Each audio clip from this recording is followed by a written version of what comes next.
Hey guys, Mustached Tom here to review Greedy People. Now, I didn't see any trailers for this movie, but I thought, man, what a pretty interesting movie here. So I thought I'd give it a watch and review it as objectively as possible. With that being said, let's dive right in. So this movie begins at some narration at the seaside as we follow this female cop talking to either herself or someone that had passed away, sort of in spirit, as it were. We learn that her name is Murphy later on in the movie, but just to get that out of the way now, that is who she is. We then meet our two cops.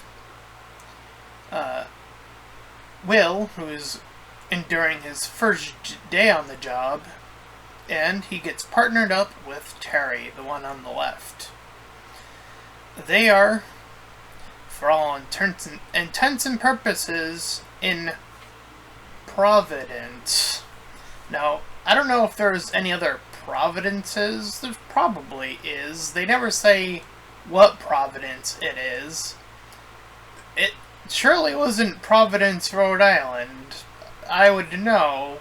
I mean, I checked where this movie was recorded after I heard the words Providence being uttered, because I was like, there's no way that anyone would dare shoot a movie in a boring location such as Providence, Rhode Island. The last movie I think that recorded in Providence was Underdog, that I'm aware of. That terrible movie with the talking superhero dog. Yes, that one. Other than that, like, you would have to have some courage or a really strong premise to shoot your movie in a boring state like Providence, Rhode Island. I'm sorry, but it's true.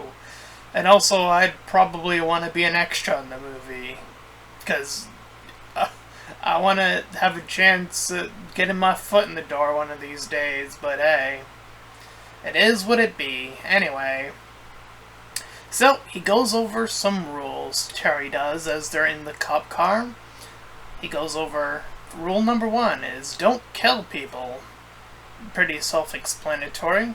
Rule 2 is respect Murphy, which is the one above both of them in terms of essentially who runs the police station. And third, to find a hobby, which, honestly, if this was Rhode Island, I would understand that third one completely, because again, I just mentioned how Rhode Island is a boring state to live in. So anyways, they go to a coffee shop, and another shop quite fondly after. So, during their second soiree, we start to learn about our Will. His father was a thief, as we learn from inquiry from one of the people there that work there. And we see Bailey, the dog, and yeah, I named the dog because it is important, comes into play, surprisingly, and the wife, Paige, of Will, and they have a child on the way.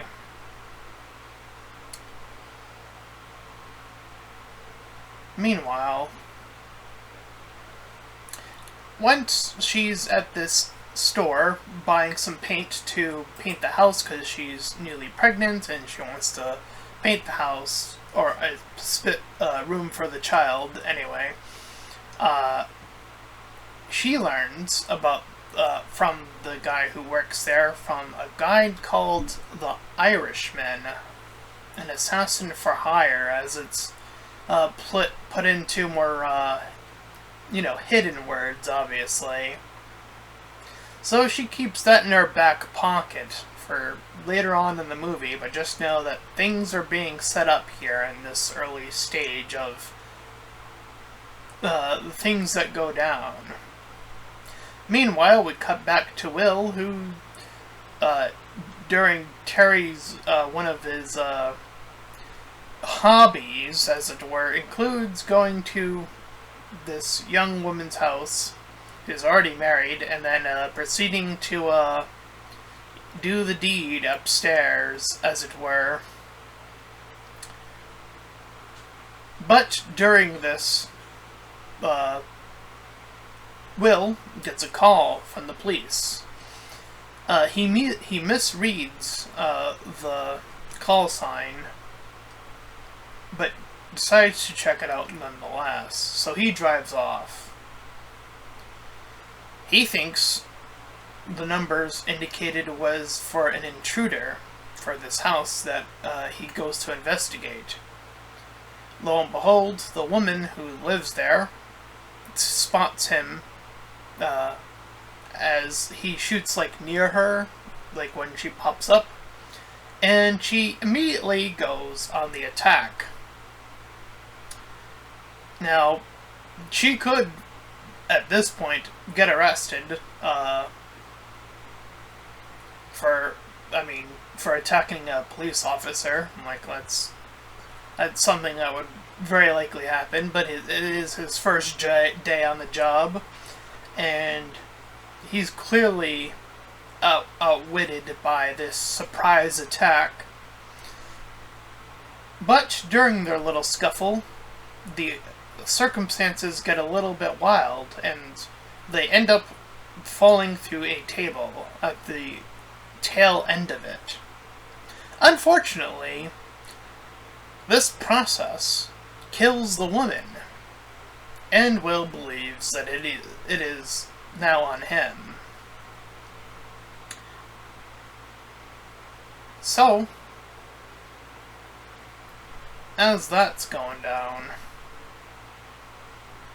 let's see.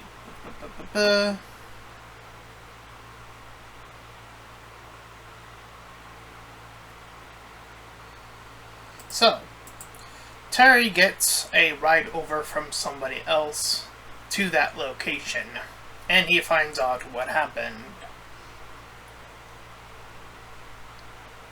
And he informs Will that that call was actually for public sex in a car, which we see Will pass by the by. So, in Terry's frustration on Will's act here, he kicks over a bucket, and loads of money, as you can see at the bottom poster there, spills on the ground. Enough to kickstart somebody's life, as it were. That much money is in there, and probably a little left over just to regulate, as it were. So plenty of money. So Terry gets a new idea to cover up their deeds, as he knows, with Will's father's backstory of being a criminal, that will do further injustice for him, I guess. So they plan to further destroy the home to make it look like that it was broken into by somebody else. And to obviously take the money for themselves. He even states, Terry does, that self-defense, again, with his father's record already being established, probably wouldn't be enough, though I'm not sure that's how it works. I don't know. That's the one thing I'm a little iffy on when it comes to relatives and all that, and what you make of that will. Anyway, so they wreck the place, they take the money, but one of them, Will notices, the bike that was there outside is taken away. So they proceed to do their job. Terry ends up stopping a car that was only going a little bit over the speed limit, not even anything ridiculous. So he pulls somebody over who already had a history with him. However, later on in the evening, they get a 111, or 11-1 rather, which is a homicide. I don't know if that's the official number, but it's the number I wrote down in my notes. And it's at the same place, so their story is, to say that they were there for that, didn't recognize that the place got attacked, and try to pin it on somebody else, essentially. Here we meet the husband who arrived late, and we'll learn about other characters later on. He does mention a masseuse by the name of Keith, that he's a potential person to be wary of. However, one thing he doesn't take notice of is the money as they're interrogating him, the husband that being. So, Terry gives Will the code to this lock house that they have in the this container, essentially, and they place the money there, with Will now having the code to this lock. So begins the deceit.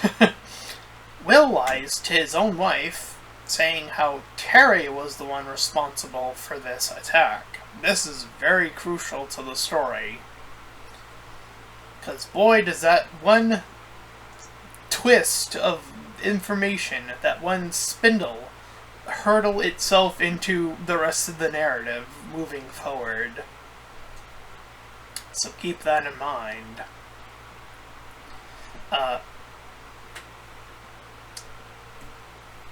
So yes, Terry is the one blamed for the deed, at least from the wife's perspective. And we resume with Murphy, the woman who we were getting the narration from at the beginning. She is given the ticket that woman got earlier about the time, so now she is starting to get clued into something was a little off, because, going above the speed ticket would probably get you a warning, but not a ticket, if anything. More typically speaking anyway, I would assume. Anyway, we cut to a new chapter, as it were, as we learn more about the masseuse. It turns out, we heard a little back in time, obviously. We see that he was on the second floor, and he did spot the cops and the dead wife on the ground. So he goes out the window and makes his escape through there.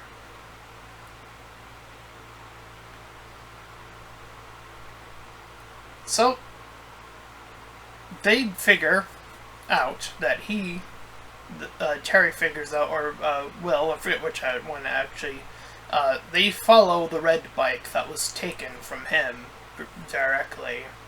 So they go to ask him questions about what happened, and to play off like, well, they're just doing their investigation. The masseuse goes on about how he would proceed to dance for her, and also provide some oral, because relationship issues are definitely among the things listed in this movie, that's for sure. And we see, separate from that, is that the mom of this character, the masseuse, Keith, to buy bolt cutters to get the money. So he already knows that they have the money, and that they moved the money, more importantly.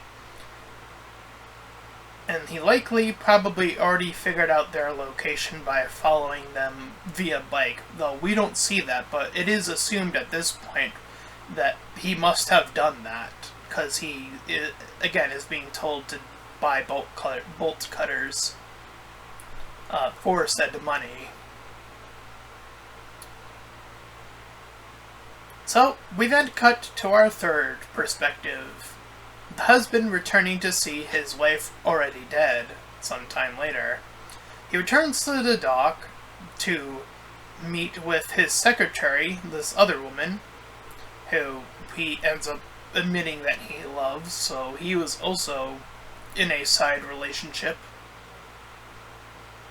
And he gets a call from a man called the Colombian, another assassin, as it were.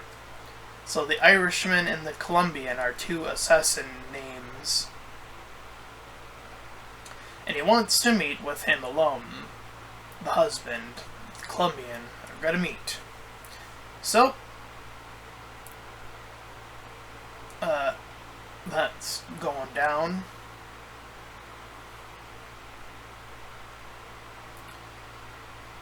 And now we also learn that the Colombian, separately, at some later point in this fiasco, checked the money location and knew that it was moved. So now most of our players are in play. The Colombian knows that the money is missing. The husband has this secret thing going on, and actually we learn that he was the one who hired the Colombian to properly kill his wife, as we learn. In fact, the Colombian demands that in 2 days to get that money back, because that job was already done, even though not by him, by somebody else. So, meanwhile, we cut away to Terry getting invited over to Will's place and meeting the wife. Here is where things get even more crazy. So, Terry was already suspicious, as it were. But this meeting, as soon as the wife, Paige, begins to veer off into leading him into the idea that cops can, do a bit above the board, as it were. Not directing it toward the money per se, but leading him in that way. So, Terry rebukes this by saying, when asked why did he get this job, he uses it as the opportunity to threaten them right back, as it would turn out. And we see the eye contact and the shifting gazes throughout this little kitchen scene. As he goes over, as he was, bullied as this kid by this one kid, and then he became a cop to become powerful, and some time later he met that same guy, pulled him over, and nearly beat him to death, is the story he tells here. And that event caused his name to be remembered by that said bully. Furthermore, we see that he runs over the dog, Bailey, killing the dog in the process. And things get even crazier as she now has the combination already. Will gave it to her, among other things.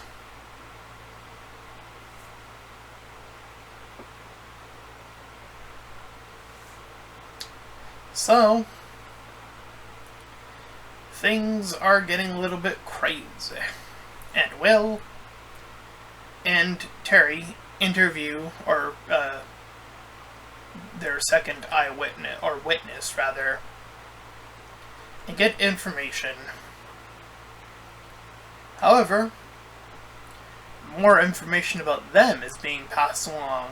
Murphy, the lead cop there, is informed that those two were at that house for quite a while, as it were. So now that sus raises back up to her. And Will then notices, while they're at a store, he sees the masseuse, Keith, getting those bolt cutters paid for and biking away.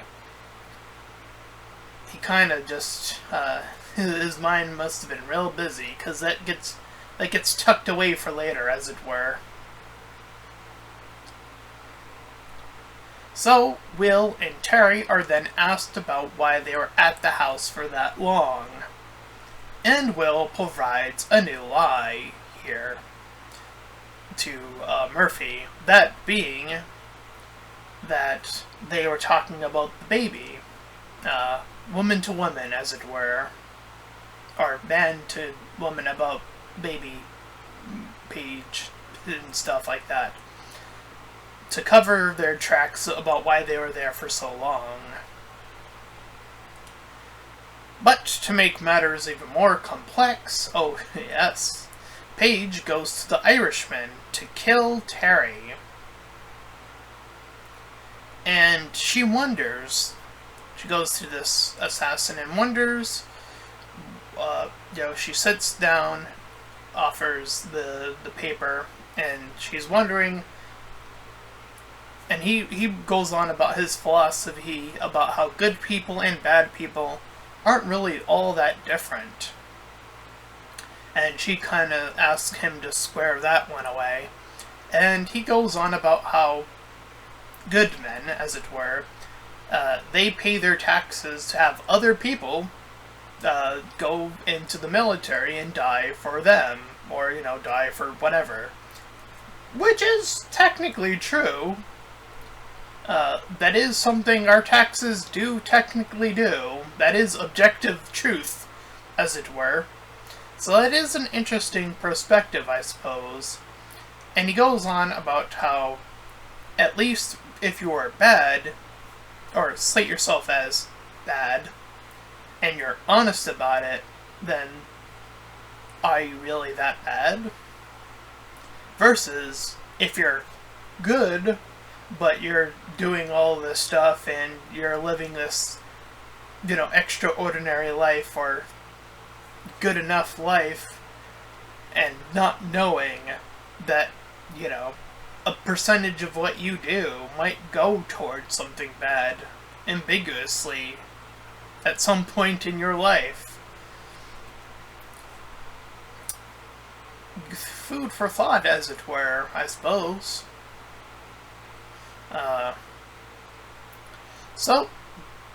We cut to the husband arguing with his secretary about not hiring two separate assassins, so he's a little confused. He begins to think that it is Keith, the masseuse. During the night, Will recalls those bolt cutters, so he goes for a little drive towards their location. So we have Keith, who lives with his mom, and we have him getting interrupted by the husband, and they have a little gun off, as it would turn out. He holds up a gun first. The mom retaliates, pulling out a shotgun and shooting down the husband. The secretary gets angry, gets out of her car with gun in hand, and shoots both of them down, and leaves. On top of all that, Will was watching all of that happen.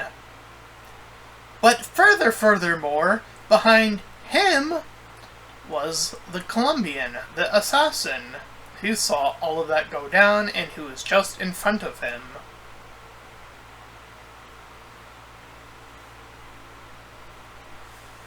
And later on earlier on that night rather, Terry gets attacked, and he only gets saved by the lady he was banging and kills the Irishman assassin in the process. So that happens first, and then the three-person gun down happens, and I got that out of order. I do apologize. So, Will returns home, but Terry's already there with gun in hand, and threatens Will. And not knowing where that money is now, he demands that Will take him to where the money is held. Now remember, the wife had taken it already. So they go to the location where the money is. Murphy, at the same time, gets their location via, like, tracking. So she begins to head out, worried that they're off the beaten path again for a second time already.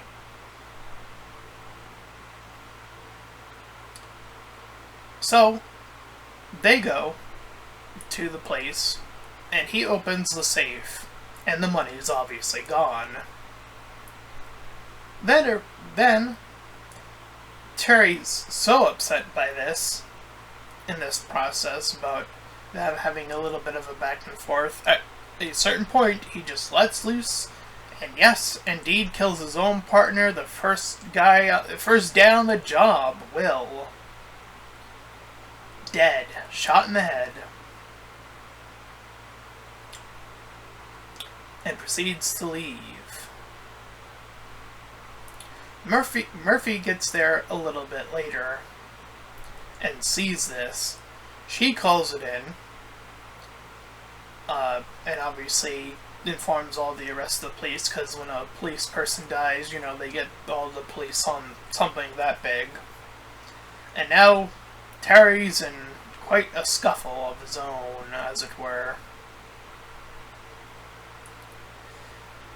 But Terry is already on the warpath for the wife, because that threat wasn't enough. Because during that little scuffle, in that intersectional dialogue between those two before he shoots, he mentions how he purposely ran over the dog just to add in that extra threat, as it were.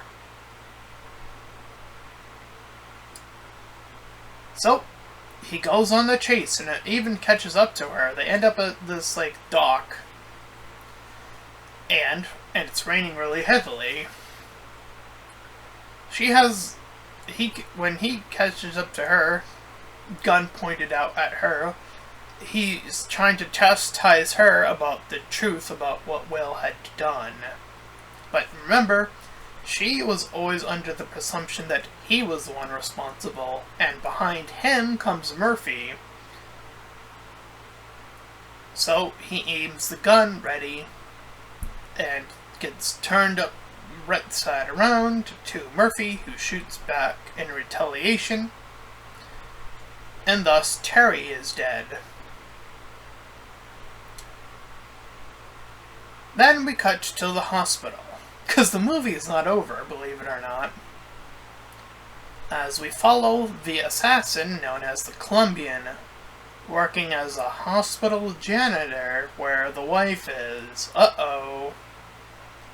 And it turns out he already knew that the money would end up with her, because he's been tracking Will, as it were, so he probably placed things together and figured out what was going on. So he goes to get the money from her, and then kills her. Now, to be clear, she had already given birth to the child that she was pregnant, as I might or may have not even mentioned. I'm sorry if I didn't, but that did come up, so I might as well reinforce that was the case. She did give birth already, but she is killed secretly, without even a peep, by the way. She doesn't scream out for help or anything, which I think she had time to, but whatever.